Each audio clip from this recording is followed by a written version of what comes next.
everyone, and welcome to another exciting Spoilercast. I'm Captain Logan, and today we're talking about the Netflix original series Jessica Jones, the first season, which just dropped 3 weeks ago. And I gotta tell you guys, I keep feeling like this show has been out for weeks and weeks.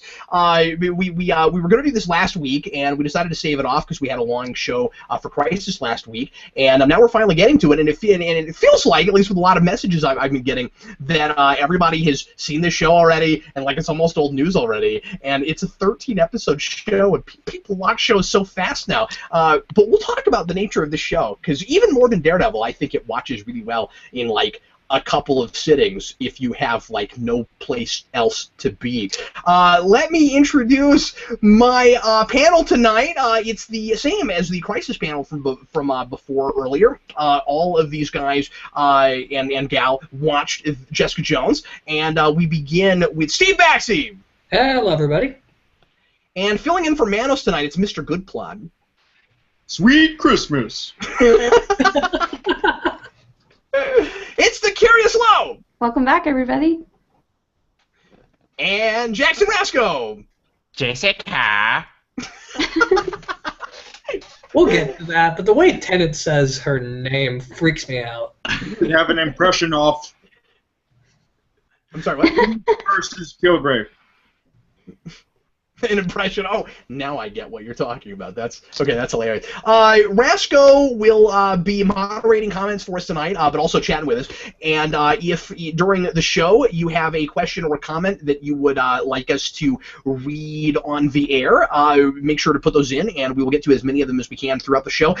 We're going to do this kind of laid back as we usually do with the Spoilercast. So you guys consider yourselves collectively the sixth person in the panel, and we will mention things that you say and respond to them and include you in the conversation as often as humanly possible. What we're going to do is we're going to begin with kind of round robin, everybody's initial kind of broad thoughts about the show. And as I often like to do with a Spoilercast, please give me a like or a like and a dislike, like your favorite thing and your least favorite thing, and just your kind of overall what this experience was like for you. And then immediately after that, we will start answering questions and comments, and we will let the chatters kind of direct our conversation for us. We'll be as thorough as we can in the next hour. We begin with, I think we should start with Steve, because Steve is the only person here, I think, unless Rasco did, or unless Goodplot did, that has read the Jessica Jones comics.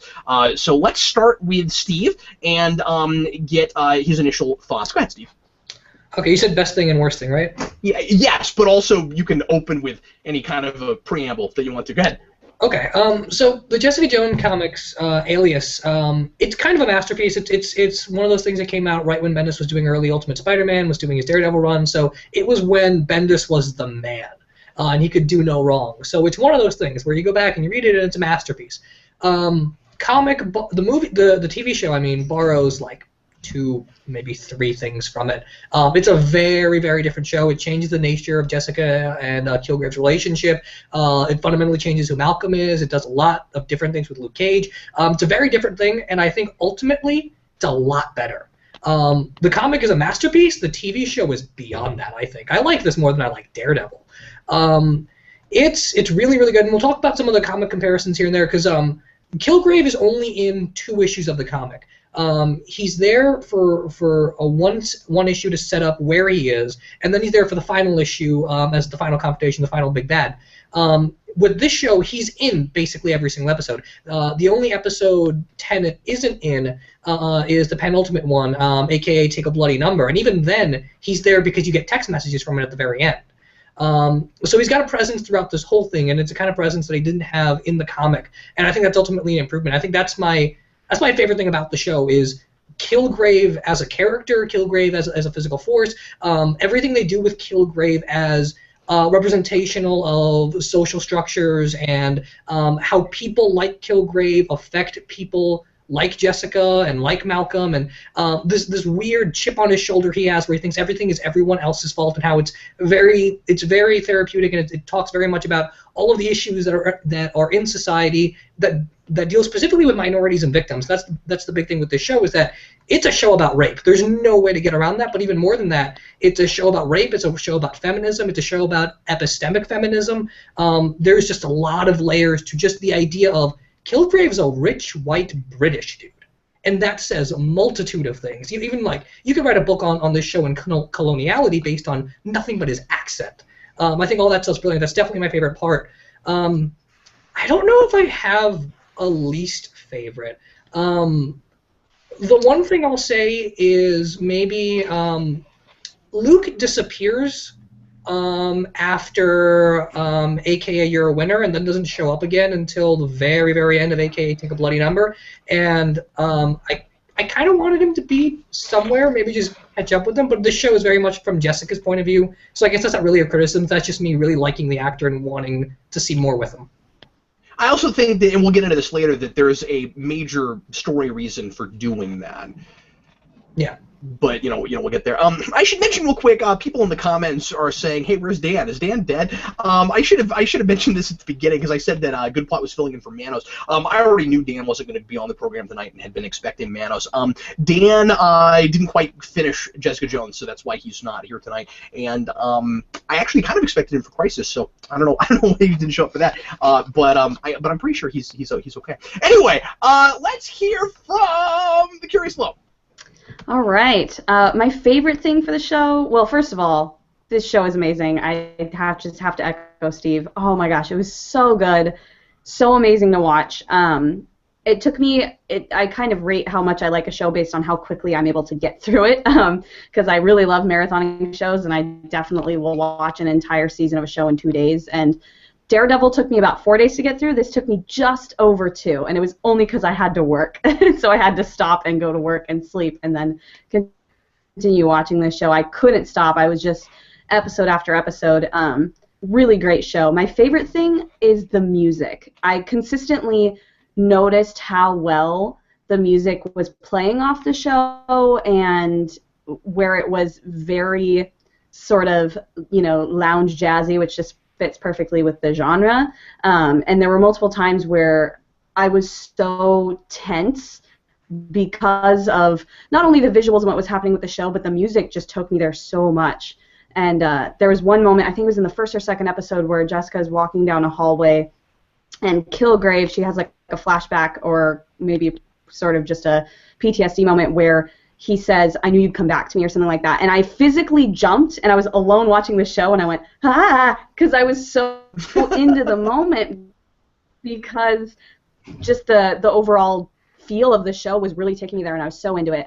My least favorite part, I think, would be that I feel like Kilgrave as a villain for me really peaked when he was in the box that they had him in.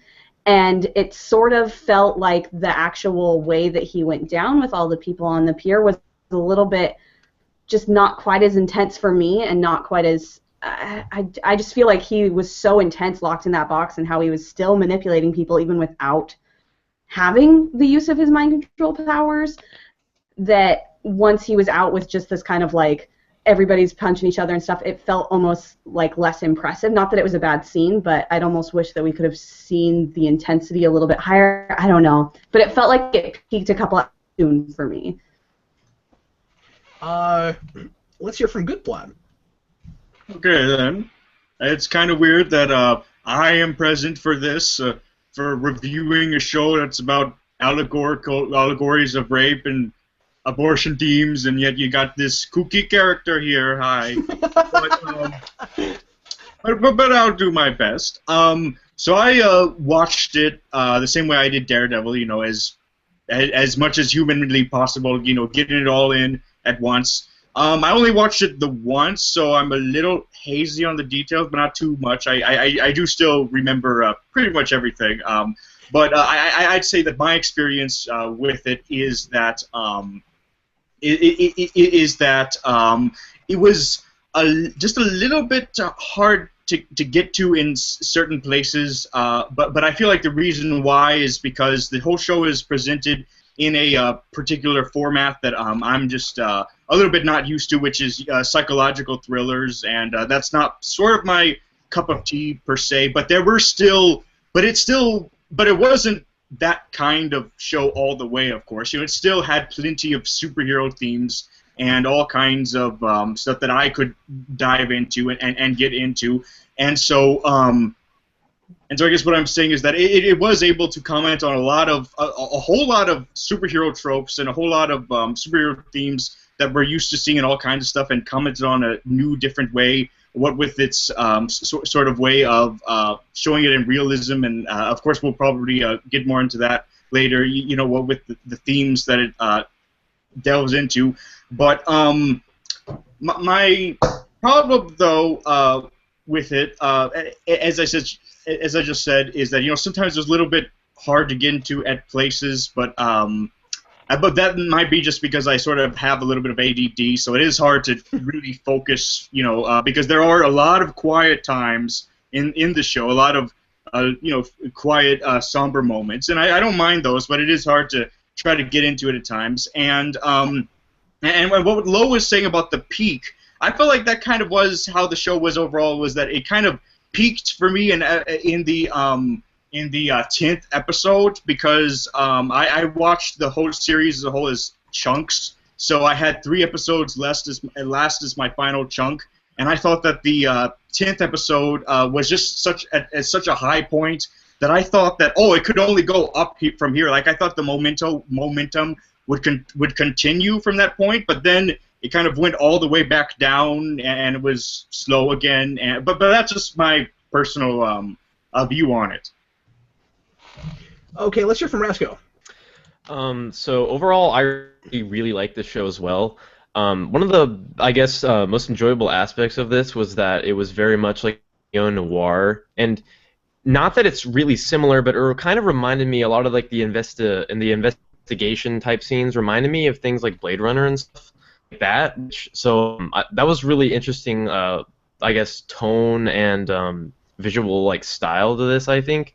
But one of the most interesting things I thought about the show was that Kilgrave and Kingpin are like very interesting to kind of compare, because they're both villains that kind of exercise control over everyone around them. Like you have in Daredevil, Kingpin he's pretty much using fear to control everyone, and Kilgrave just literally has the ability to control people. So I thought that was very interesting. That was probably one of my favorite aspects of the show. And in terms of what I didn't really like about this show is something very, very small overall, and that's the Jerry Hogarth subplot with her whole divorce and everything. What I don't like about that is when we get to the episode, I'm not sure I think it's episode 10 maybe, where Kilgrave escapes from the glass cell, and there's that moment where like they try to hit the electricity and fire short circuit, and then later on they're like, and then it comes out that Jerry sabotaged that so he could escape. To me, the entire way through up to that point, I thought that whole subplot with her and her divorce was completely superfluous. Like it didn't feel relevant at all to the main story, and I kept thinking, when is it going to tie in? And then it does tie in at the very end, but to me how that really felt was like this. Originally they had written the script where the wire just short circuits and Kilgrave escapes, and then they went back and thought, no, that's way too easy, this show is too smart for that. So they went back and came up with a subplot that made it so that there was a reason for that wire to malfunction and for Kilgrave to escape. And to me, that just felt like an afterthought. But that's my big negative about the show. Other than that, I really, really like this show. Okay, the thing that I was most jazzed about when I first started watching this, really even before it started, and was really happy with it ultimately, is that this is a character I don't know anything about, and I always go into a lot of these, most of these superhero things I go in with preconceived notions, and I know things about these characters already, and I have to, see, if not entire stories, bits of stories filtered in that I've seen before. It was really fun to go into something totally fresh, knowing nothing. I could have gone and gotten the Alias comics and read them before this, but I really didn't want to, because I I don't get to experience this very much, and as other people were saying earlier, the way it handles the superhero motifs is really sophisticated and really fresh, and yet it doesn't matter that it's a superhero show to your average viewer. And Daredevil had that too, even though it was a costume thing. So I mean, I was really impressed with Daredevil because that's just like Dark Knight, that's a crime drama with costumes. This is oddly. It's another kind of crime drama. I also like, by the way, that it separates itself so well from Daredevil, but still existing in that same world and still being in Hell's Kitchen and having a similar vibe, but being able to be a totally different subgenre in still being crime drama, but being a detective thing. And we haven't really had a lot of real great detective fiction yet in Marvel Cinematic, and there's not as much detective work in Marvel in general as there is in DC. So it was really nice to see that. But anyway, what's interesting about it is that Daredevil is in some ways straight up superhero show, straight up vigilante show with costumes. This felt more, in some ways, more like an actual superhero thing and didn't have costumes. And I really like that about it. And the big reason I say that is because this is a character who at one time really wanted to be a superhero. Daredevil puts on a costume and can't decide exactly what side he lands on. He and Kingpin have that we talked about this in our Spoilercast for that show, have this very specific moment, each of them, where they decide one of them is the hero, the other is the ill intent. And here we have a character who wanted to be a superhero in the first place and decided that the best thing to do was to go out with her powers and try to help people. And it still comes from a somewhat dark and jaded place because she blames herself for her parents' death, and she's on a little bit of a road to redemption. She's got somewhat of that angel thing, but she also is just a good person, and it's Kilgrave that makes her question that. And so anyway, I really like that. I can't decide if I like it better than Daredevil. My big thing with it right now is I think Daredevil is more my thing, but I like this villain a lot, and I like this, and I think the story was kind of more captivating all the way through. Unlike MrGoodPlot, I'm a big fan of psychological thriller. I was so excited to see that, and probably the very, very best thing about the show is that it's able to take all of these characters and make them feel like real fleshed out people with a whole lot of personal detail. I really didn't expect. I really thought that we would be more distanced from Kilgrave through the whole show, and for him to become in some ways the most sympathetic character in the show is really impressive because he's absolutely mortifying. And Steve and I talked about this just after he watched it after the first few days it was out, and Steve told me that he had to go take a long walk when he finished it because when the show was over, I took a walk, and I'm still not sure if I came back from it yet. It's of your imagination. It is. See, what happened was you got Kilgraved, and he told you to walk forever, and then and then because his powers were more heightened at the end, you're still wide. You don't even know. There's residuals. But no. I had that experience with it to a degree, although once Steve said that, I was expecting it to get more intense. So I think I think ultimately I was a little bit more desensitized isn't the right word, but like I was more ready for it. And so Steve, thanks very much for that because that probably made it a lot easier to watch it a second time. But yeah, just that I buy that guy turned into what he turns into, and that I kind of feel for him, and that even though he's absolutely really, really scary and mortifying, and that the big reason he's so interested in Jessica Jones in the first place is because she wants to be a hero, and that's fascinating to him, but he doesn't understand that.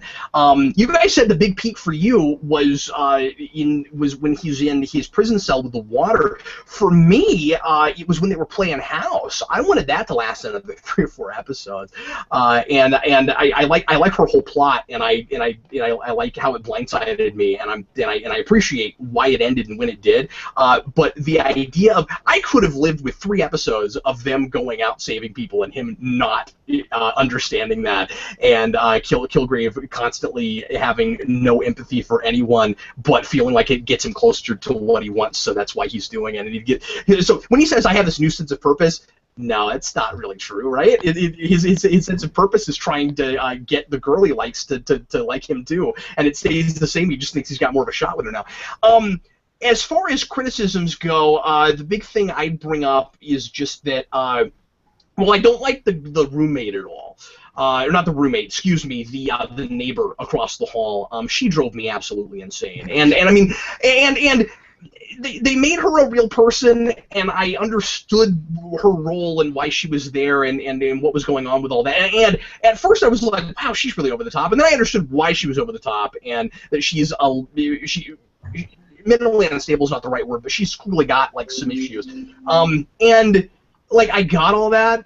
She just got on my nerves. Sorry, this is just a taste thing. But also, there's some conveniences at the beginning, certainly. I realized that Hell's Kitchen is a small, and this isn't a big deal because I was invested in people. But Hell's Kitchen is certainly a small area. But I found it somewhat unlikely that Jessica Jones and Luke Cage run into each other the way they do, and then she discovers that the woman that she killed was his wife later. And they have that much of a connection, and that's who that is. I thought that was a little bit convenient. And there's a few things like that here and there, but not a big deal. It's not like Daredevil movie convenient, where Elektra's like, I knew I'd find you, looking all over the city, just walking around. I thought that she was following Luke because she knew that was the lady that she killed's husband. I don't think so. The way they played it was okay. Maybe I'm wrong about this. I thought she hadn't figured it out until she saw the picture in the bathroom. Okay, I thought it was the other way around is because she tells Luke that she was hired by the woman that Luke was sleeping with in one of the first episodes. She tells him that she was hired by that woman's husband. Yeah. And that was a lie. That wasn't true. So who hired her to be following Luke? And I thought that nobody did. That's what I'm saying. So I thought that she would just follow. That was sure. Sorry, what low? We didn't catch any of that. Go ahead. Well, that was after she found the picture, and she sort of was freaking out about that and the fact that she knew that he had a wife and he hadn't disclosed that to her, or a girlfriend. I mean, she didn't really know there. I mean, that's the vibe that I got, that she was more just already freaked out that she knew this person because she'd killed them, but then also the fact that Luke had not mentioned that he had a wife. So then she was looking into him and just kind of made up the story that it was the lady that he was sleeping with. No, because she had pictures of Luke all set up at the opening of AKA Crush Syndrome. It was that that lady's husband hired Jessica to look after him, and then she finds out that that Luke is the husband of the woman that she killed. But doesn't the woman... all that converges by the end of the Crush Syndrome when the husband and his group of rugby players show up to try and take out Luke. I thought that she went back and told her husband, but her husband was like, I don't know what you're talking about. Think her husband was up to doing something like that, but she did get paid for it, and that was her job. Yeah. She had stuff for that in the first episode, and she mentioned that she was investigating Luke when she was being interrogated at the opening of Crush Syndrome. Yeah, and it's just a little bit convenient that she's investigating the person that turns out to be the husband of the woman she killed. I just think that's a little convenient. But once again, I'd love to know just how small of an area that is, because I don't live in New York City. I just don't know how. But I mean, you have scenes with a whole bunch of people. You know what I mean? So I don't know. Rasco, why don't we jump? Oh, I'm sorry. There was one other little negative I wanted to throw out before we move on, because this might not come up, and that is, it's really strange that they titled this the way they titled it. Because Jessica Jones sounds like the vaguest, most generic thing ever, and they really should have called it AKA Jessica Jones, especially since they did the episode titles the way they did. And it sounds so random and generic and throwaway, and who cares? I don't know why they did that. I mean, obviously they can't call it Alias because there's a popular TV show that's called that already. But like AKA, like that's what you, or even call it Alias Investigations. You know, you could get away with that because it's at least another word in it. But yeah, so I thought that was a strange thing. It's weird that they changed the show's title from AKA Jessica Jones to Jessica Jones, but then kept AKA in all the episode titles. Yeah, because importantly, it was AKA until the 11th hour. Like they almost left it that way. Yeah, so I'm not sure why that didn't change, because the episode titles work absolutely fine without the AKAs in front of them. Yeah, it doesn't need that. It's being kind of cute with that. I'm not real sure why. Anyway, Rasco, why don't you start us off with some comments, and we will use those to fuel us into an overarching discussion. Go ahead. Okay, this is from Mind the Gap. Okay, maybe I missed something, but did they explain why Jessica or anyone else did not use headphones when dealing with Purple Man? That's a great point. And you know what? I thought of that toward the end of my first watch and then immediately forgot all about. That's a really good point. They use headphones once in the final episode, but yeah, they don't do anything after that. I guess headphones only worked for so long, because when they did use headphones, when Trish had the headphones against Kilgrave, she was also not looking at him and not hearing him, so she had absolutely no context for the fact that he was there at all. So just headphones might not work unless you're going in blind. My thing, I was curious. So it is like, didn't they explain that it was some sort of like spores or like? It's a virus. Yeah, and that's what I was gonna. Let's go ahead. It's metachlorians. Yeah, and that's what I was gonna mention. Rasco is as much as they make me buy the rules of how his powers work, once they make it a virus, I get a little bit. It becomes a little bit sillier of a pseudoscience, which is weird because that's their attempt at making it seem as real as you possibly could make it. It's like well, it's not magic. He's not he's able to get into your head because there's these it's like pheromones or something. But the problem with it is, what is it about the interaction that releases the virus and it gets into a person? Why does increasing the potency of it by the end make it to where he can talk to you over a radio and affect you? Like, how does that work? That makes no sense. And again, it's not it's okay. It's very comic book. They're very consistent with it, but I don't understand how it works. Yeah, I thought they could have handled it with like it's some sort of like frequency in his voice or something like that. I don't know, but like that just for me that was weird because that whole scene I thought was kind of awkward because I'm kind of confused what the plan was. So like Trish walks in, then they all surround her. She looks up, it's not Jessica. Jessica's up here. She pops her head up, gets shot at, ducks, and then Kilgrave runs away. I was like, was that a plan?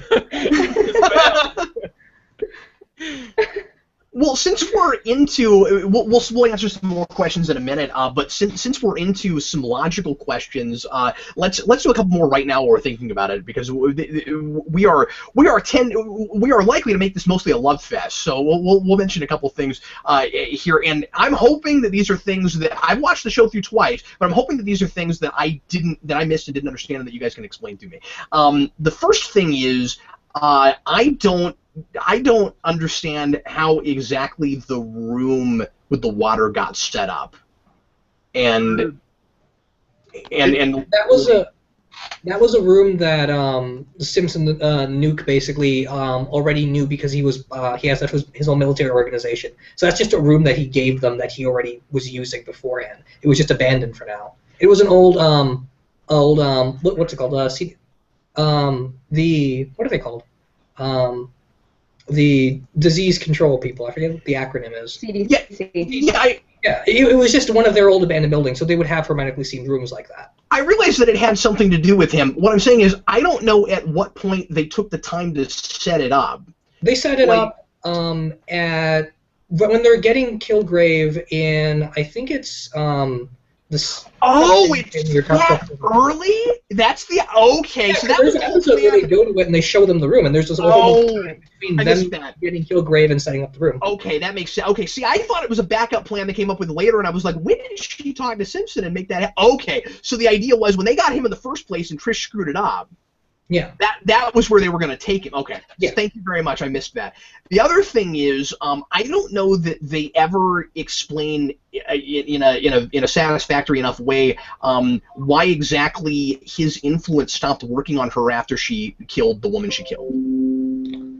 They never explained it. I always just figured that at that point it just became like an immune thing because it's a virus, and she got to a point where her body just responded out of it, but they never said that. They don't talk nearly enough about that then, because that's really convenient, Steve. It's got to be something about that specific moment, right? It can't just be, well, it's been that long, it's worn off. I assumed that it had to, and this could be really interesting, I just wish they talked about it. I assumed it had to have had something to do with the interpretation breakdown.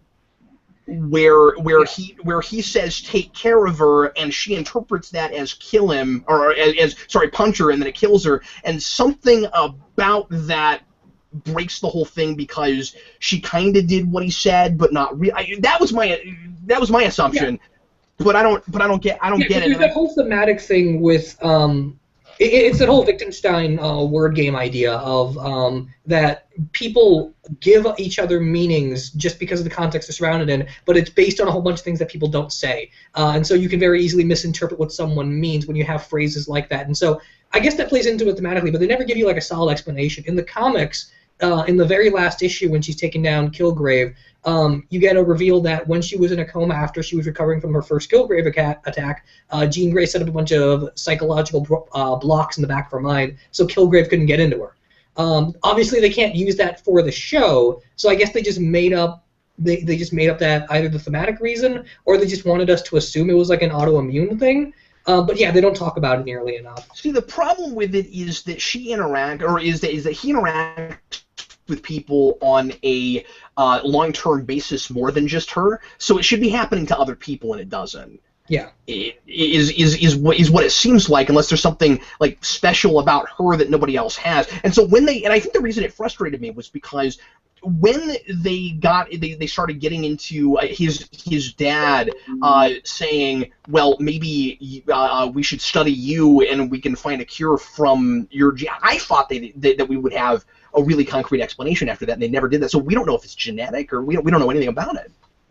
I guess part of it is also that this is an ongoing TV show, and we haven't delved into how Jessica got her powers yet. And there is that organization that was experimenting on her when she was unconscious, and maybe some of that feeds into it with a later season too. But yeah, just for right now, it's kind of an open question. I think it's totally awesome to have those sorts of setups. We did that with Daredevil also, but that's one of those places where people would be talking about it and they're not. I don't know. That's the thing. Rasco, give us some more questions and comments, will you? Okay, so this is from FSR. Don't you guys think Kilgrave should have been kept for another season, or the Defenders or something? He has huge potential as a group threat for like a superhero team. I have to disagree with that, just having seen this, because the interplay with these two characters and making this a really personal and smaller thing, I think was incredibly effective from a character study place, and they made him seem really terrifying, and like the stakes were still absolutely ginormous. So I didn't feel like it was a waste or anything. What do you guys think?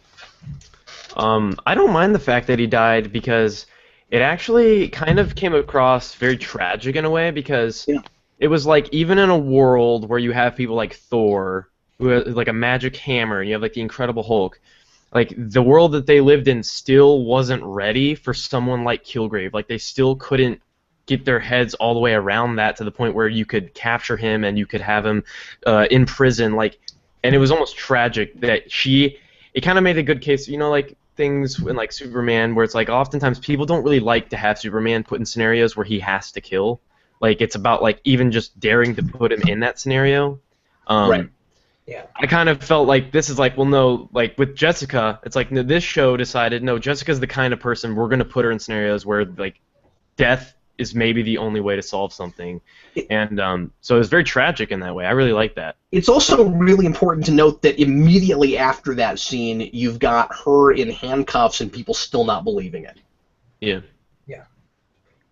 Yeah, that's what I that's what I really liked. What I said earlier about them taking these superhero themes and playing with how would they really go down in the real world, like our world. How would this situation of this man who can literally control anyone's mind, how would that actually go down? And that would be a really really scary thing to happen in the real world. Like even though we see this type of plot trope, of someone controlling people's minds done over and over again in other stories, like you still have to wonder, like if that actually went down in real life, that would be a really scary thing. Of there is the chance that he could easily take advantage of that and become a rapist, and he did, of course, and all that and all that kind of things. And so that's why I really like that they use that interpretation of Kilgrave instead of the earlier interpretations where he's more like that stereotypical mind-controlling character who's like, hee, I can control your minds, and instead make him something a lot closer to actual real-life people who are actually like that, actual sociopaths.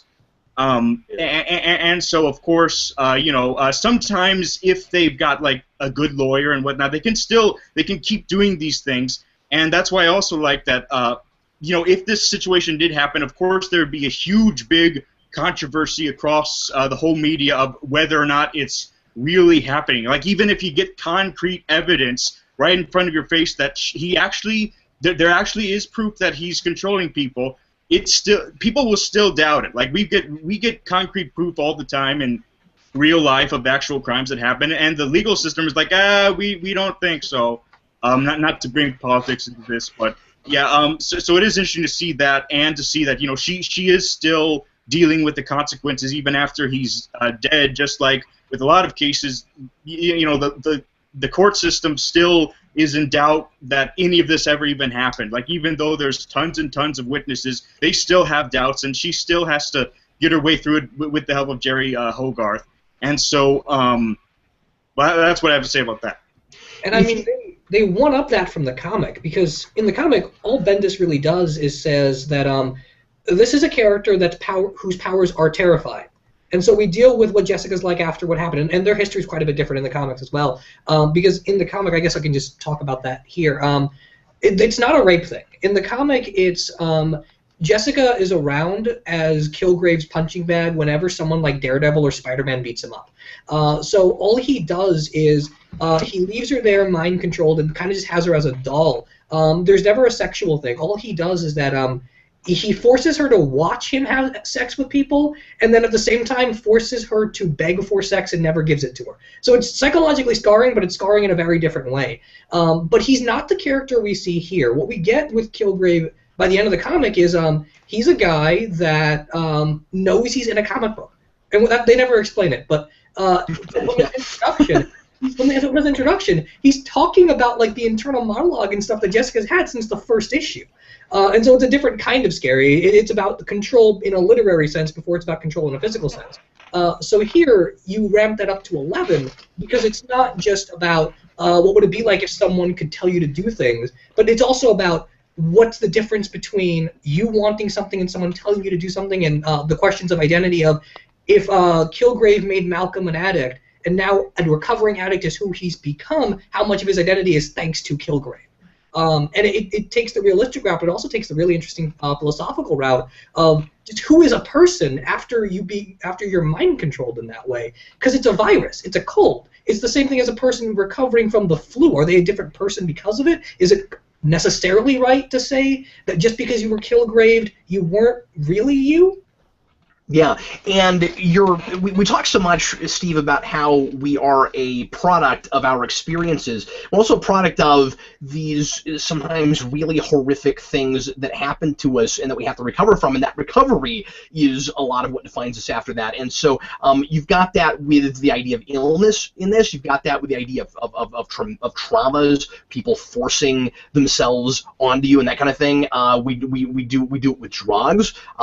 That's a form of control. We're paralleling that with what Kilgrave is doing to people, and so you compare it to an actual rape victim or to like a cancer patient, and once you've gotten like a horrific cancer, you think you're not going to make it, and then you go in remission and you survive it. Who are you after that? And you don't want that to define you, but it's impossible for it not to in some way. This is scary in even another way, in another level after that. Not to belittle anybody that's gone through that, but in this way that not only is it like getting over a disease, but also it's a disease you wanted.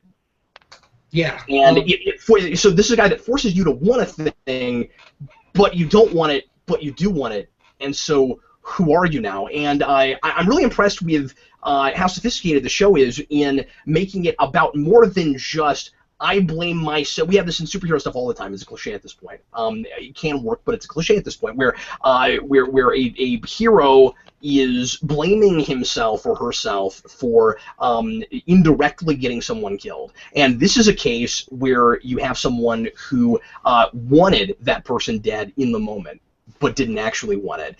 And then that's made even more complex with her because of the way she felt about her parents right before they got killed. Yeah. And that stuff is really, really interesting and super layered and really sad. And that's why, I mean, part of it was so terrifying, part of why I like it.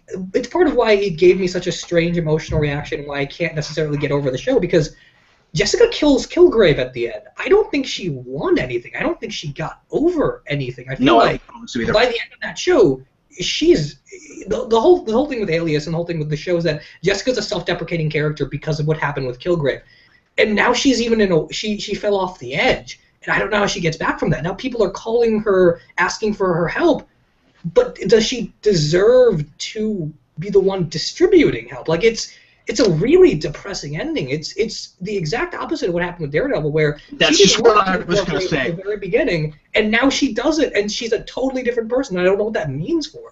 Well, and also in Daredevil, at the end, you have this idea that you have to pick a side. You have to either be the hero or be the villain, and in her case, she had to be the hero by killing someone, and which is the thing that started her off on her kind of self-destructive place at the beginning, where she had been forced to kill a person. At the end, she's forced to get, so she never feels in control. I mean, I think that's really important. That the one of the places where she feels least in control is when she has to kill the guy that can't control her anymore. Yeah, and I mean, they're playing up that superhero trope of can they kill and can they not kill from the very beginning. Because you go to AKA, it's called Whiskey, when she's in the hospital, and she wants to get the sufentanil, and she does the hedonic calculus. She says, okay, is it worth knocking out one person for the sufentanil? Yes. Then another person walks in. Then another person, another person, then another person.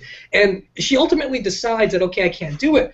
But then she throws Malcolm under the bus to kill, to get the sufentanil in a later episode. And then by the end, she's kind of leaving everyone at the pier to fend for themselves, because she doesn't know what's going to happen after Kilgrave dies, whether or not his control really wears off or not. She's just kind of going for her own satisfaction at that point. It's very much a ends justify the means thing by the end, and it's disturbing.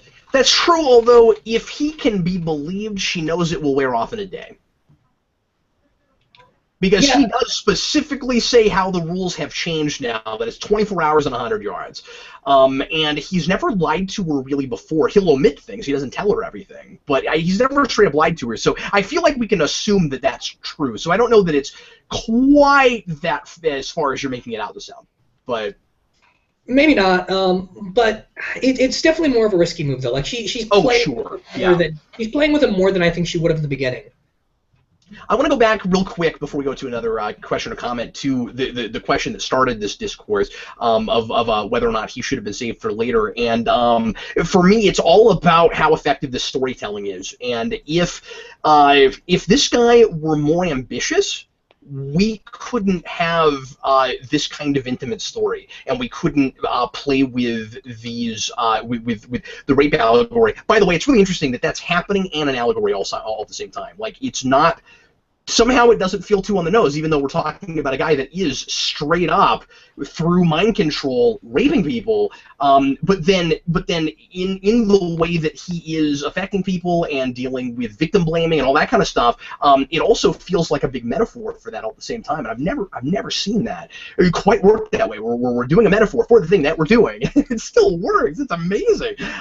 But also, I think it's really important that this is a character that does not have those big grand ambitions, like a lot of other supervillains. Earlier, Rasco compared him to Kingpin. I found myself also comparing him a lot to Loki. Here's a guy who also is controlling people and able to do that through more mystical means, and who feels abandoned by his parents, and who feels like, but the difference between the two, of course, is that he does have these grand ambitions. So then, of course, you get the Avengers, and it's really interesting how this is dealing with some of the same ideas as the Avengers. My whole superhero rewind on that was all about the idea of control, and in that case, it's a little bit more about people controlling other person. In this, it's more about self-control, but both of those things are still present in both of them, but I just don't think you can tell this story if that guy is too too ambitious. I also think they might be able to get away with having their cake and eating it too, because they're doing the classic superhero thing where she says, "I watched you die," and he comes back. And I don't know how you bring him back after this, but I would not rule that out because of the way we opened it. Yeah. When you were comparing him to Loki, yeah. Kilgrave, Kingpin, and Loki, they're all like perfect examples of like adults who are really just kids that have never been told no, especially Kilgrave, because Kilgrave has literally never been told no because his power is mind control. And like I've seen some people say that it kind of deflates his intimidation factor when you kind of really get to know him, like episode, I think it is 8. But I think it actually makes him scarier because you learn that, oh, this guy is not totally in control of himself, really. Like, he's such an impulsive kind of person because he can have whatever he wants just by saying, I want this, do this, and that happens. And it almost makes him scarier. Well, it does, and they do a great job of making of showing his side of it, where it's kind of where it can be a curse.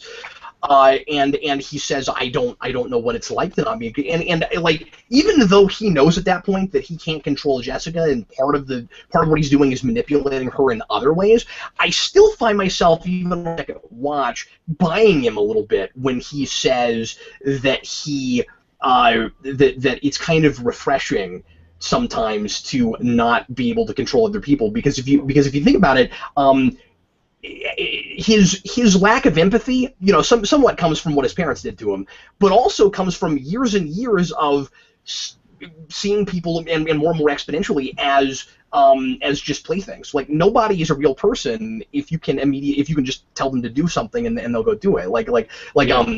Steve, I feel like it would almost change your worldview where you'd have that, and I'm sure you can tell me what the exact word is for this, but where you have that mindset of thinking that maybe you are the only thing that exists and everything around you is just a figment of your imagination. I can't imagine that Kilgrave doesn't have that to some degree. Yeah, I mean, he's kind of got the global skepticism kind of way of viewing. Thank you. See, I knew there was a technical term and that you would deliver it to me. Thank you very much. Yeah, I mean, because the way Kilgrave works is that he's kind of the perfect allegory for privilege. Everything he wants, he can get. The whole world, whether or not it exists, whether or not it has consequences, doesn't matter to him. He's just his own person, and he is a person by the nature of the world itself that lets it control it. Like, he's almost got like the George Barkley kind of idea of that he's the god, and everything in the world, everything is just a manifestation of whatever he wants it to be. And he's just hedonistic. He doesn't want to rule the world. He just wants to have a good time because it's his playground. And I think that's partly why I like that the cast is so diverse, because it's very much about that social structure, and it's very much about Kilgrave being where he is because of an institution, and maintaining that institution, maintaining that social divide, and then the people underneath him are the ones that have to take him down. And it's very much kind of almost like a class revolution in a way. And I love especially when we get that stuff with Malcolm, because in the comics, Malcolm is kind of probably the worst part of the comic because he's just kind of there as just like a fanboy. And they do this thing where the comic does a very interesting thing where it's all about superheroes and whether or not they should be admired and all that. And Malcolm just isn't that interesting. He's just kind of a fangirl fanboy for Jessica. And here he's played by the Red Ranger from RPM, by the way, which is that who that is? Man, yeah. we got two of those now. I know, and 2 Netflix shows, and then on iZombie with Liv. That's awesome. Yeah, that's fantastic. The stuff with Malcolm and making him a drug addict, and Malcolm questioning how much of that was in me already. Because it goes back to what I said earlier about the Wittgenstein game thing, where Wittgenstein says that it's incredible that we are able to communicate at all because there's so many different cultures, so many different experiences that people go through that we can just grant them things. Like the classic example is a little entertainment breaks up the monogamy. You know that I mean monotony, but we grant that and we just keep rolling with the sentence. And Kilgrave does that quite a bit because it's all in the phrasing. And the way he sets up people is he asks them questions. He rolls on what their thought process is before he gives them a command. And then the command is based on how you interpret their responses to those questions. And it's terrifying and bizarre because you can't draw the line between what you want and what the world is asking of you. Yeah, and then it makes him, one of the things that makes him super scary also is that he's able to see himself, and he says this a lot. I think he really means it. That he's able to see the things he does to other people as still sort of their choice. Where he's like, I've never killed anyone. That's not my fault. If I don't directly, I've never raped anyone. And that he's that far gone in the empathy place, and yet is changing the chemical makeup of people's identities. Yeah. I mean, he even says in AKA the Sandwich Stampede that Malcolm was a junkie waiting to happen. All of his justification boils down to those kinds of sentiments. Yeah, and like that makes it okay. It's like, well, it was going to happen anyway, and you're like. See, I'm laughing at myself anytime I say the word "well," talking about this character and David Tennant. Like every time I talk about David, well, you know what? I'll say this now because I meant to say this earlier. David Tennant is not playing this character all that differently from the way he plays the Doctor in Doctor Who, and that makes it great. I mean, like you'd think, because I was wondering about that when he was cast, just how he was going to play this exactly, and it's like this really twisted version of that exact character. Not that it's the same character, but the way he's playing it, where like he's so bubbly and like mood switchy real quick like he was in that show, and bringing those same sensibilities to it is part of what makes it so freaky. Yeah.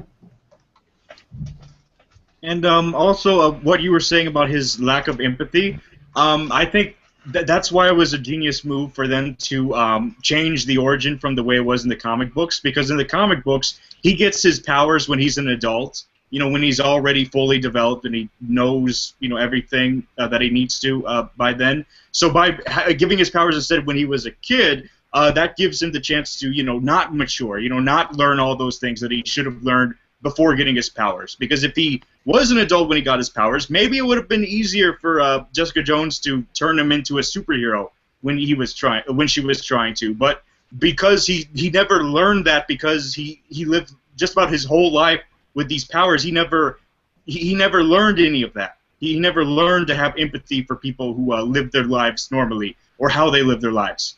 He's only used to how he lives his life, controlling people. Yeah, I mean, you are to some degree, whether you like it or not, defined somewhat, a little bit, all of us differently, by the society you live in. And this is a guy who can straight up manipulate anybody and society at large if he wants to, kind of. So yeah, he doesn't have that. But the show, Good Plot, does a really good job of showing that it understands the difference between those two things, because the Kilgrave in the comics is more ambitious, and this one isn't and wouldn't be. Let's have some more comments, Mr. Rasco. Okay, this is from William Parcell. Simpson was my biggest problem. He went from a good supporting character to a villain in like one episode. Yeah. I think that's just because we didn't know what his background was. I think that's seeded okay. just in his like leaping to violence so quickly. They make a really big deal out of how much he thinks the only way to deal with this is to kill Kilgrave, which again makes it really interesting. That's ultimately what Jessica Jones does at the end. But I don't think it's a switch so much as once we see the drugs. Oh, okay. Like now I understand this character when I didn't get him the rest of the way through. Yeah, I mean, like his first response to Jessica, or finding out that Kilgrave's in Jessica's old house is, let's plant a bomb underneath and just blow it up. Like this guy was kind of far gone to begin with. His first response to taking out when Jessica and Trish are talking about capturing Kilgrave is, let's get a pistol and shoot him in the head in broad daylight. Like this guy was kind of far gone to begin with. He was just better at hiding it earlier. Yeah.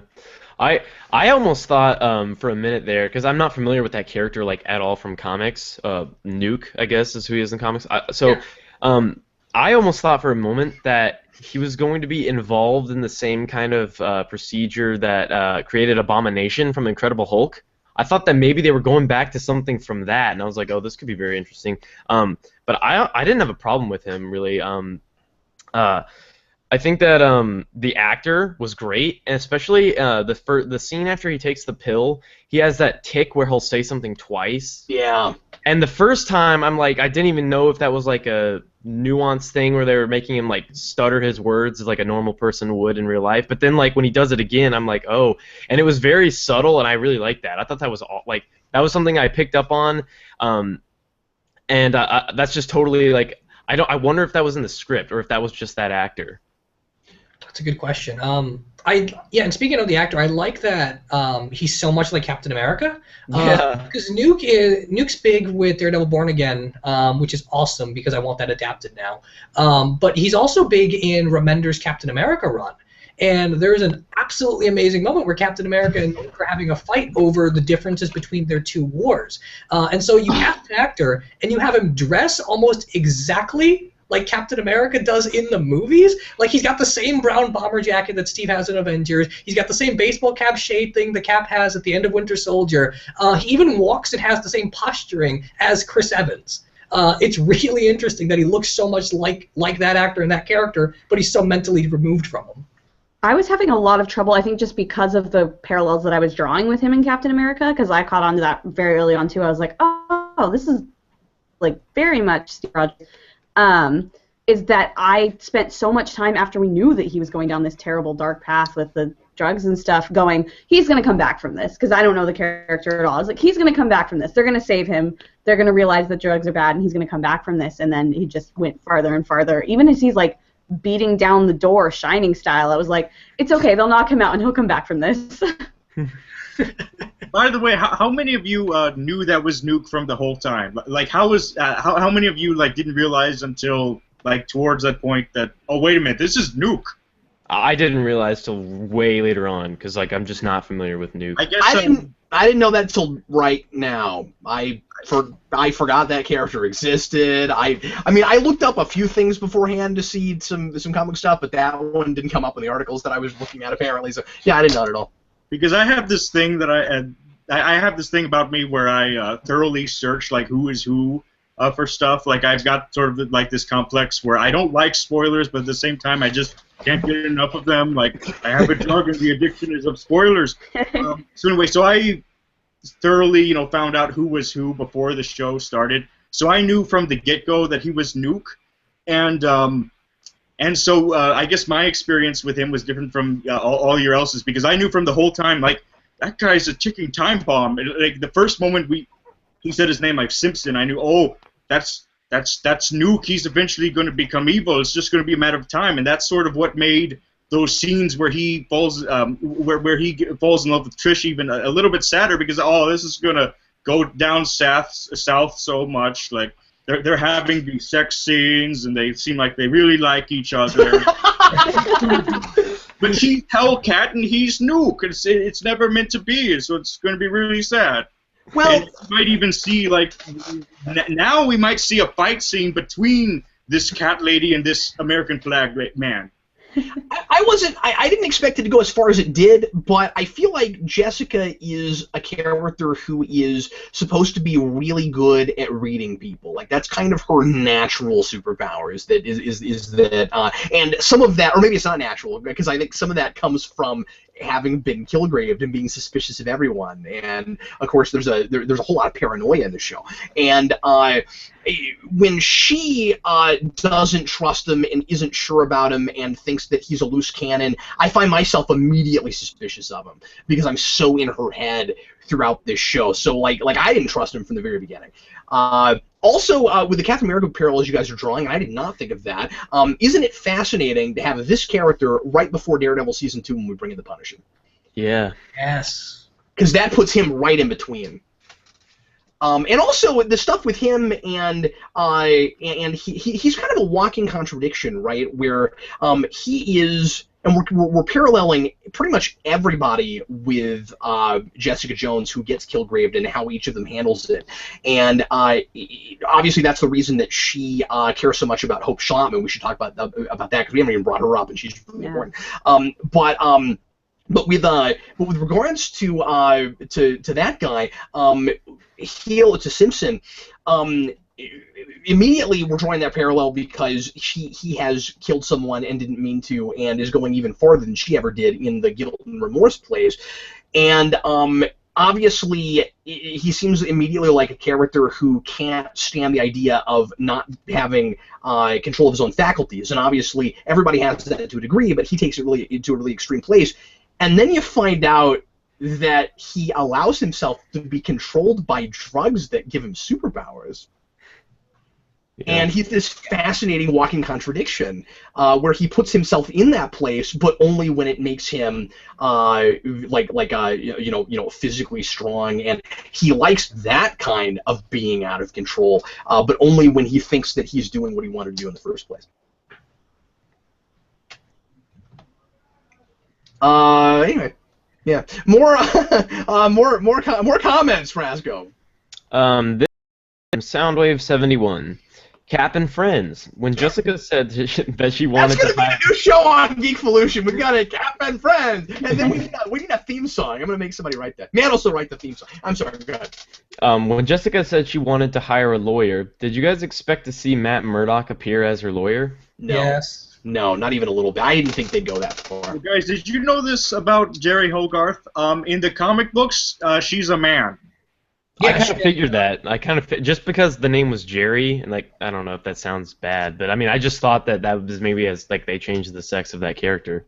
Yeah, Hogarth in the comics is basically a guy that gives all the Heroes for Hire a whole bunch of freelance work. Was he still going through a divorce? I don't think so. He's not in Alias, but he is part of the Marvel comic canon. Because that would have been really interesting if they were like, here's a character that's going through a divorce, and let's just make it a woman instead. But like, how's it spelled in the comics, Jerry? How's it spelled? I do think they changed it to a female equivalent. I think it's Jerrine. I'm looking at it right now. It's spelled in the show. It's Jeri. Right. Yeah. Well, that's the female spelling of Jerry. I think maybe Geri can also be a female spelling of Jerry. But yeah, I mean, there are women named Jerry Ryan.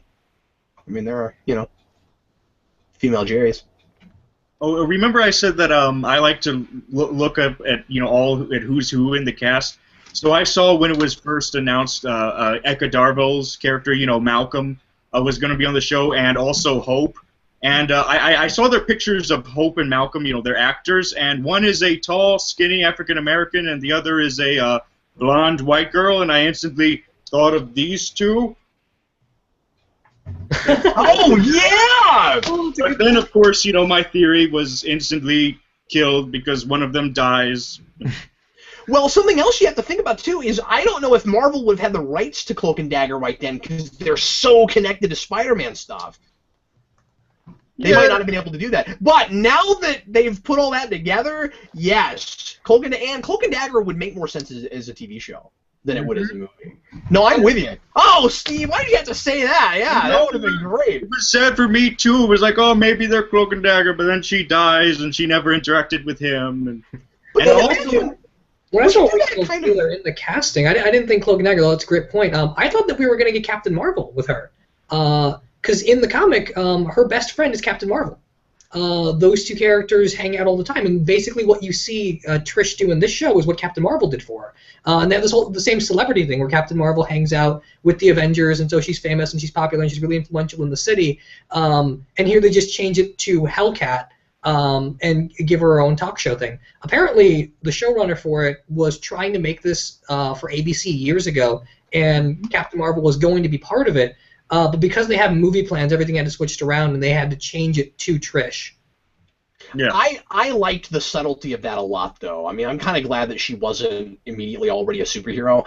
The idea that they grew up together and that she was inspired by Jessica to want to be a hero herself, and she doesn't have powers. I mean, she's like the perfect encapsulation of a character who wants to figure out how to be a hero even though they don't have powers. And we deal with that with superhero stuff all the time, asking, if a character with powers would be that heroic if they didn't. And they have somebody like her who's putting herself at risk all the time and putting so much on the line and does not have those abilities. I liked that she took the drugs at the end.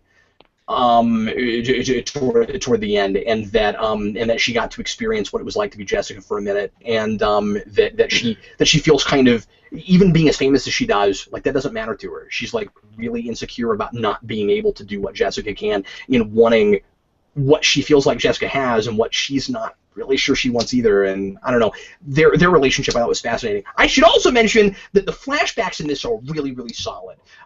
Both structurally, the way they're put in, we're almost always with Jessica and experiencing a memory when she has it, so we never leave the story. You never feel like it's being gimmicky and trying to tell story through flashback. It's always important information that you need to go forward. But also, man, those actresses, both of them playing the younger versions of them, are a spitting image. And the girl playing the younger Jessica, she's got that performance like perfectly. When and if they do a second season, I sure hope we get more flashbacks with her, just because I couldn't believe how close she nailed that. It was exactly the same performance. Jessica Jones, Days of Future Past. And also, hold on, Rasco, we need you to hope again.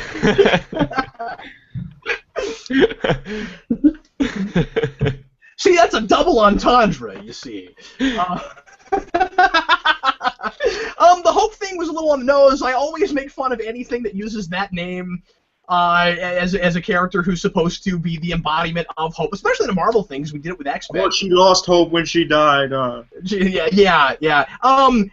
They made me like it more here than I have in other things, just because they made it kind of a fun play on words with a lot of things that Kilgrave was saying, and I think it's really funny that he was making fun of that when you got he made up his own name thing, and like one of the best lines. And we haven't talked about the levity in this show. This show is very funny, as dark and disturbing as it gets. What was it? Was murder grave taken, or murder corpse? Was murder corpse taken? Yeah, that was pretty good. I don't know.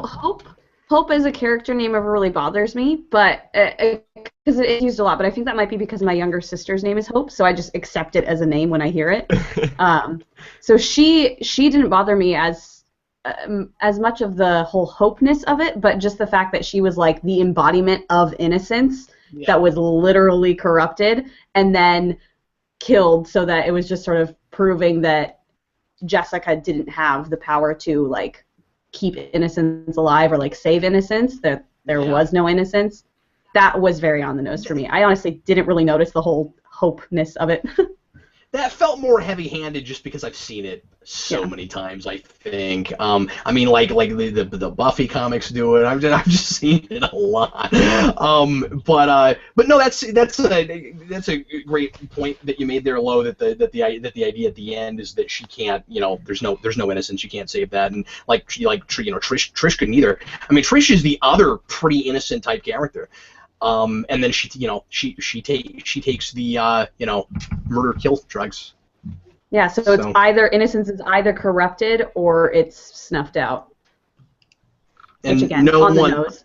no one feel the need to say the obligatory Dark Knight line right now. We're all thinking it. But. Well, let's talk about her again Let's talk about her for just a minute, because she's pretty integral to the story, and then we'll go to some more questions. We're an hour in already, so we'll talk about this for a few more minutes. Because this is just like Daredevil. It's so dense. There's so much to talk about. I feel like I could write a 15-20 page review on this. There's so much going on. Steve, is there anything about her that you're dying to talk about? With Hope, you mean, right? Yeah. Mm-hmm. Okay. Not off the top of my head. I like that the first episode, when it ends, it's one of the best endings to a first episode ever, when she just guns down her parents. Yeah. Jessica thinks about walking away. Like that's a great foreshadowing to how the way the series would eventually end, with Jessica kind of taking the Kilgrave road and just killing him. But it's such a gut punch right away. But I like that Hope commits suicide. I think that the fact that it's all under her control, but it's all still under duress, and how much of her hope is also resting on Jessica, just as much as Jessica's is resting on her, is interesting. They've got a fun symbiotic relationship, and she gets a lot more to do than I thought she was going to. Like she has Kilgrave's unborn baby, and the fact that that corrupts her so much and changes her life so much, like. This is all a matter of one guy stopped and had a conversation with her, and her entire life changed direction. It's so random, it's so pedestrian, but that's what makes it so terrifying. And they do the same thing with Jessica. That's exactly what happened with her. Yeah. Kilgrave shows up and talks to her. Like these people's entire moral centers are altered because of a conversation. Yeah. No, that's great. With regards to the fetus. They made Hogarth about as scary as Kilgrave. Yes. I mean, she is him without superpowers. And when she says, when we find out that she took the fetus to try to find out how to replicate his powers, I assume that's just for her. Yeah. You know? That she just wishes that she could do that same thing. And I'm with Rasco. She was kind of my least favorite thing about the show, besides the girl across the hall who just drove me insane. But for a while, just because I wasn't interested in her divorce and all of that. But I like how petty she is ultimately, and that it's that same kind of thing as Kilgrave, but while she's as cold and ruthless as she is, kind of the darker, scarier version of Cat Grant and Supergirl, you've got a character who is willing to go to these really bizarre and scary lengths for whatever it is she wants that seems not as big of a deal to us, and people don't like she's obviously really cold, but people don't realize just how messed up she is. And I mean, so much of that just comes from power. Like, she's built up a status and a name, and she wants to keep it. And it's because, and Kilgore has that great line in AKA WWJD, when he says, "Is this what it's like for you people to just hope that people will do what you want them to?" And that's exactly how Hogarth and everyone else lives their lives. That Hogarth got to the place Kilgrave kind of is at, where she's ruling the world, but because people didn't do what she wanted them to do. And so much of the show, just like Age of Ultron, is based on that idea of resentment, that everyone looks at and aims at, this is all your fault, so I must be something better. And all of it's just, everyone thinks that they're in control, but they're really not. They're really just kind of resentful of things that have happened to them or didn't happen to them. But she's also used to getting her way just like he is, because she says she doesn't lose cases. Yeah. And isn't it interesting that she's a defense lawyer? I just thought of that. All right. I'm sorry, what? She's pragmatic. Yeah. I like that line a lot. Questions and comments, Rasco. Let's take a couple more and finish up. Go ahead. This is from Rocket. What did you guys think of Luke Cage? I love him. I think he's perfect. He's spitting image. He's exactly what I would have expected off the page. And I can't remember who it was I talked to, if it was Eric or Steve. I don't think. No, Steve, you liked him a lot, yeah? Yeah. I had a conversation with Eric on the phone the other night, and he said he liked him too, but he wasn't sure he could see him. I think Eric said this. I hate to misquote him, but I think it was him, and he said that he wasn't sure he could really see him carry his own series, and I didn't agree with that at all. I can totally see it. And now, what exact story you tell with him for 13 episodes? That's a good question, but. I really like Luke Cage's introduction when we have Jessica. She's watching him, and then he's standing in the window and it's framed like a panel in a comic book almost. Like it's black, and then here's the little square, and you see Luke Cage just standing there in this really like almost heroic position. That's just like a really interesting like visual way to introduce that character. Well, and there's a couple other places with him that reminded me of comic. Well, the one place that reminded me of a comic cover when he's Kilgrave toward the end and fighting Jessica. We've got a shot where and of course Luke Cage is all about his fist, and his fist gets right up to the camera, and there's a lot of panels and comic covers that do that with Luke Cage, and you're sitting there watching that going, I can't wait for the brass knuckles. You know we're gonna get the brass knuckles, and so we're not quite there yet. But yeah, I thought he was wonderful. Steve, to your point earlier, I totally disagree with you on the he leaves and is out for too long thing, because that ramps up the mystery a lot when he comes back. It's almost like he's got his own TV show going on during this that we don't get to see, right? Yeah, I mean, it's not a problem or anything. It's just I liked that actor and Jessica's relationship with him so much. I just wish he was on screen a little bit more. I mean, they got me hook, line, and sinker when he came back, and he trusted her a little bit more after he had experienced what she had with Kilgrave and his whole retraction of the name he called her and all of that. And then it turns out that he was. You gotta wonder how long though the conversation had to have been between him and Kilgrave for that whole manipulation to be quite as elaborate as it was. Like, that's man, they had a 4-hour seminar, I think. That was hilarious. When Kilgrave was great, and especially I love that moment where Jessica is about to take him down with the shotgun, and he says, "Do what you got to do," because he's still partially in control despite Kilgrave being in his head. Yeah, I thought it was hilarious when Luke Cage is running up behind Kilgrave, and then he just turns around. He's like, "Stop!" He like stops like right here. It's just so funny. It's like, what are you, Michael Keaton in Batman '89 with your Batmobile? Stop. Do you guys recall this point where Luke Cage mentioned his pops? Like he mentioned. Yeah. That character is confirmed to show up in his show, Luke Cage, the series. And I'm a little concerned for that character because that character is an elderly African-American man. Yeah! I was gonna say that. We can't keep them alive! You do not want to be an elderly black person in these shows. So, thank you for bringing that up, because I can't remember if it was Dan or Steve that I talked to, but me and somebody else both had this. The moment Clemens... I think his name is Clemens, yeah? The moment he steps onto frame, I thought that he was Ben Urich. And then I immediately went, well, now wait a minute. And, of course, I recognized very quickly that it wasn't the same person, but for a minute they looked really similar.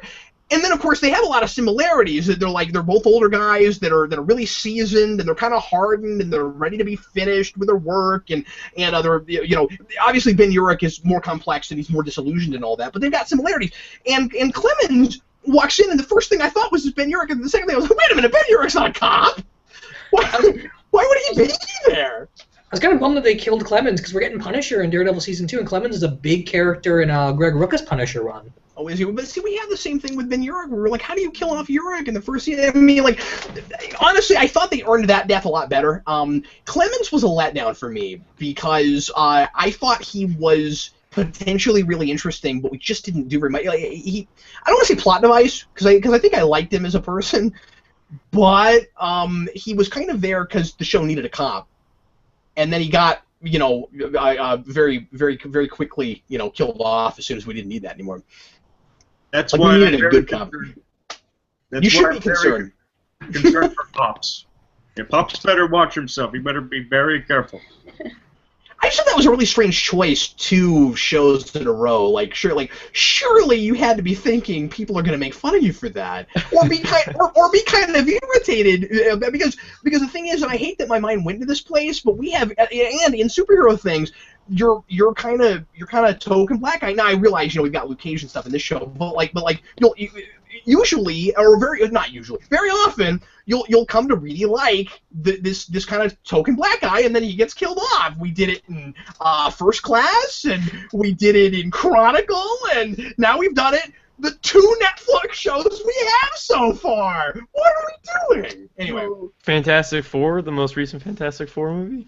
Oh yeah, they did it too. Yeah, why are we doing to stop that? It's a cliche, and yeah, protect that guy. he needs Hogarth as his lawyer. She's a defense lawyer. She'll do anything. Okay, what else do we need to talk about? Rasco, how about another question? This is from Red Leader Antilles. Do you guys agree that they set up Luke and Iron Fist's partnership really well, even though he is not alluded to? I mean, I didn't think about it.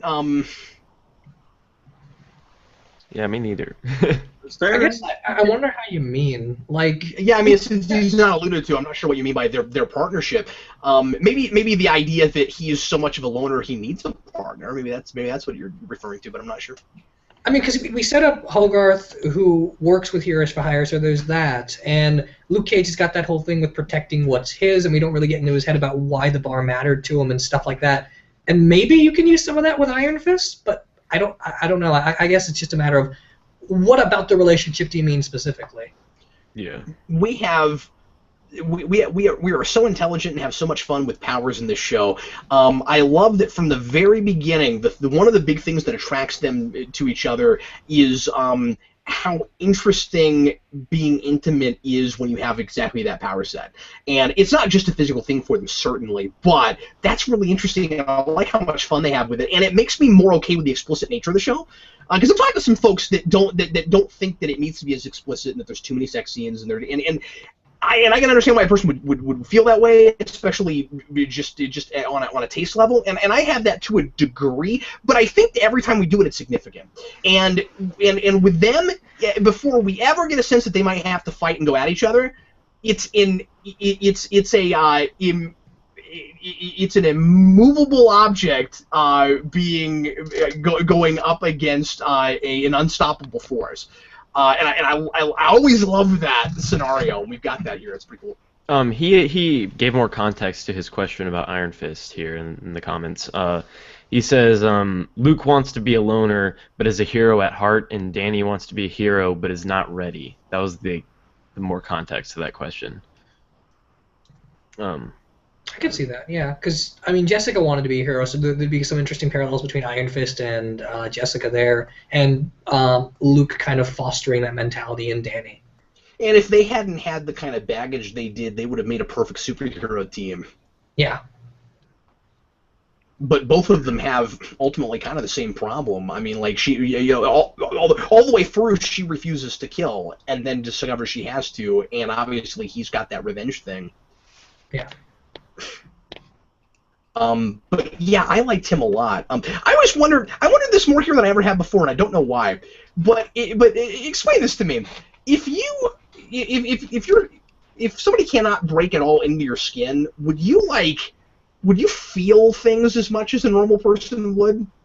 Yes.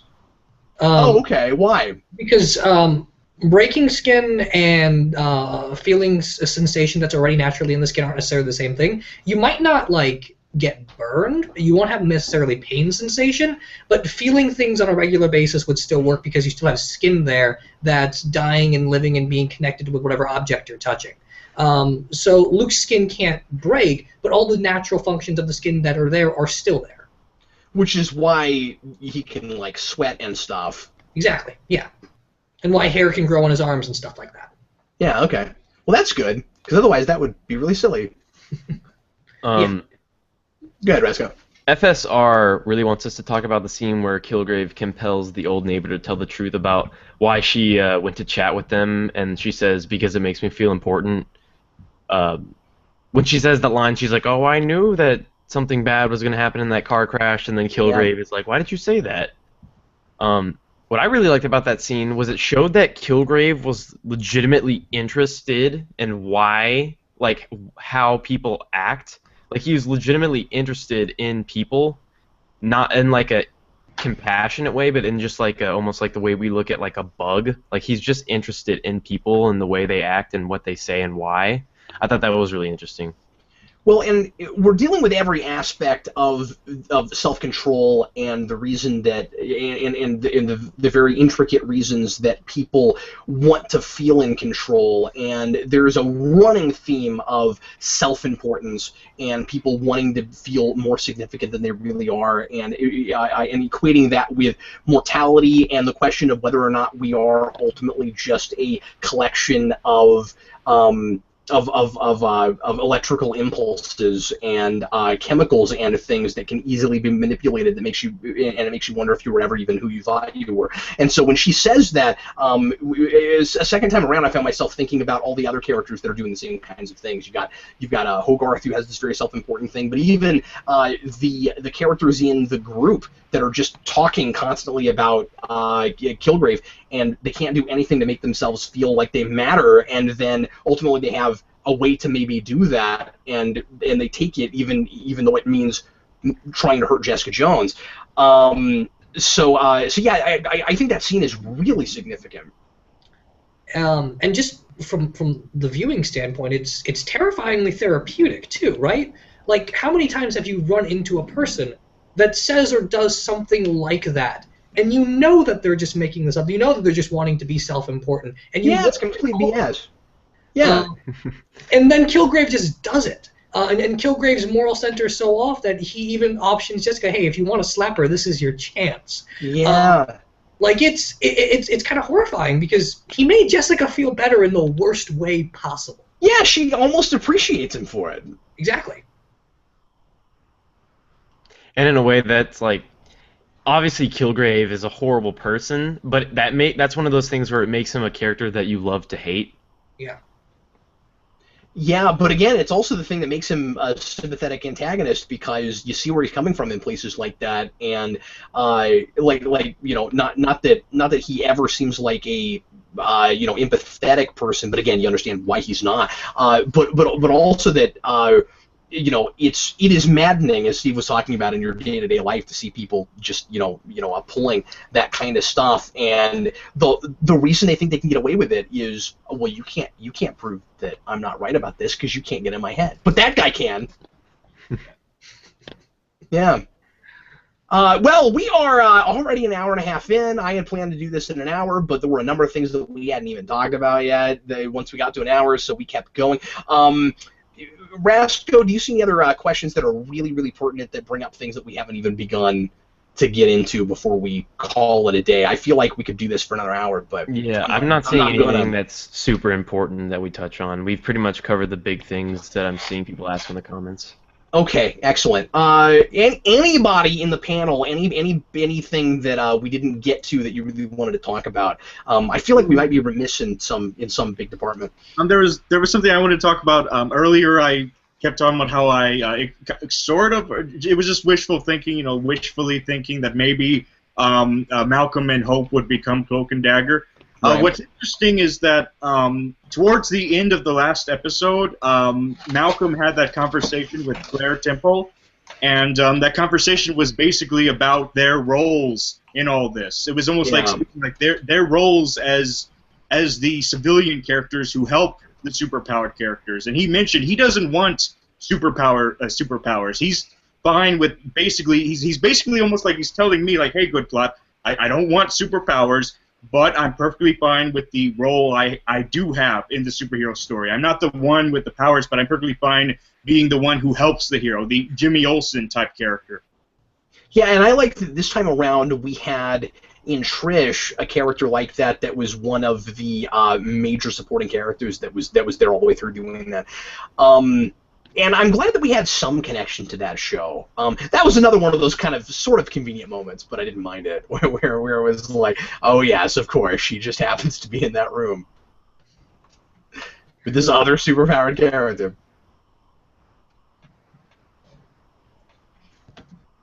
But yeah, we didn't bring her up. That was an important thing. And I like the subtle way that we brought up Daredevil without really, getting super into that. And it wasn't too gimmicky of a thing where it was like, why don't you just come out and say his name? Like, there's no reason she would.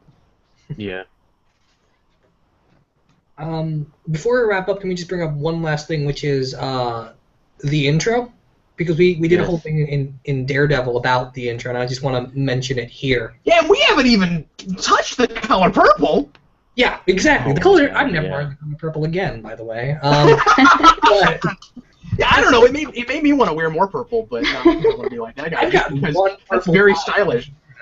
You're never gonna wear it again? Never again. Anyway, no. But I love the intro just as much as I love the Daredevil intro. But I think what makes this intro work a little bit more than Daredevil's is that the symbolism of the doors and the windows isn't just in the intro of every episode. It's a part of every single episode. Yeah, we didn't talk about that. Yeah, the door thing is a big deal, and like why she doesn't lock her door at the beginning, and pushing people through it, and being able to get through people's doors, and yeah. Yeah, like all that breaking down walls, literally, when you get to certain scenes. But then the fact that the intro is basically just a person watching other people. The whole intro just kind of converges on Jessica's eye before we get into the main show.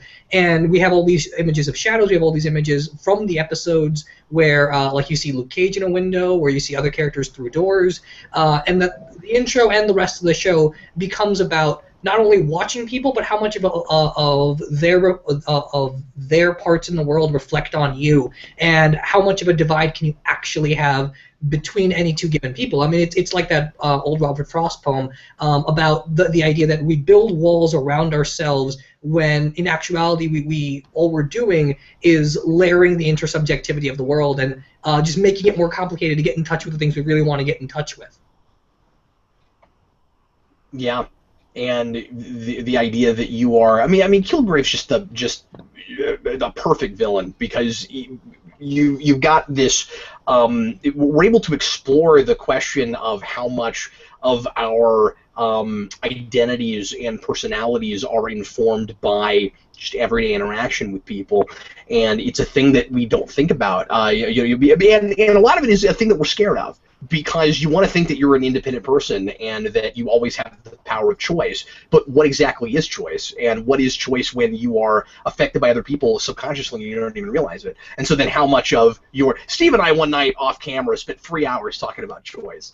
And about whether or... He blew my mind with the notion that there's a philosophical concept that perhaps nothing you do is actually under your own control, and we are actually kind of dealing with that in the show. Yeah, I mean, and I guess that goes back to the conversation, because Kilgrave is a virus, and there's actually been studies, and the idea for this is really interesting, because science just proved it, but Nietzsche talked about it 130 years ago. Because science. Yeah, and the idea is basically that the human brain doesn't realize when it's making a choice of its own accord and when it's being goaded into a choice. So the experiment's really simple, where you have a person raise up the right or left hand, and then you have them under electrical stimulation be forced to raise a right or left hand, and the human brain can't decide when it's doing it by itself and when it's the stimulation.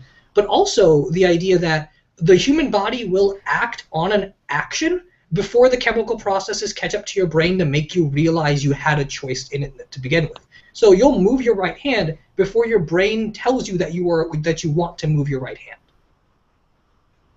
So the fact that Kilgrave is a virus and he takes away your choice, but he's just naturally playing on the idea that you don't necessarily have choice in the conventional sense. Choice is just a feeling after the fact, and that's unbelievably terrifying, because if you don't have choice, you can't have right or wrong. You can't praise or blame anyone if they don't have a choice in the matter.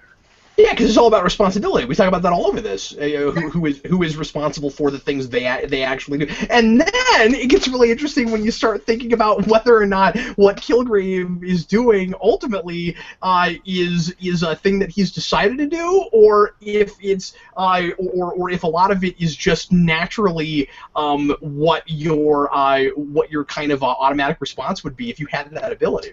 Yeah, and I mean, so much of it's also just unforced agreement, where you think you're making up your own mind, but you're just kind of going on the collective of what people expect you to do when you have that power, or when you just interact in the world at all. Like everyone says Empire Strikes Back is their favorite Star Wars movie. How much of that is because you love that movie, or versus how much of that's because everyone says it? Yeah, but then how affected can he really be by a society that he can manipulate? Yeah, and I mean, he says he's above it, but to what degree? He's just yeah, and isn't it really interesting that he spends all day watching television? I know, it's great. Because that's not a place where people are in the room and you can affect them, and you got like he's being affected by the culture just like the rest of us are.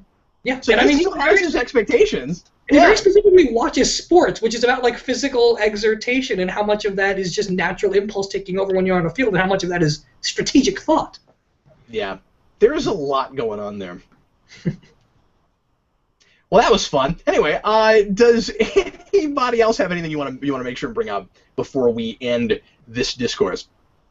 I was just going to say that earlier. I know I was dogging it on a little bit, but that's just because even though I said that I'm not into the type of genre that they're going for here, which is psychological thriller, I am glad that they are doing that for the people who might not be into superheroes. So this could be their way of latching on to that demographic. You know, people who are probably really into movies like Silence of the Lambs, and they're probably not into superheroes at all, but then they see this show and they really love it, not because of the superhero stuff, but because of the psychological stuff, because of the stuff that's very akin to stuff like Silence of the Lambs and whatnot.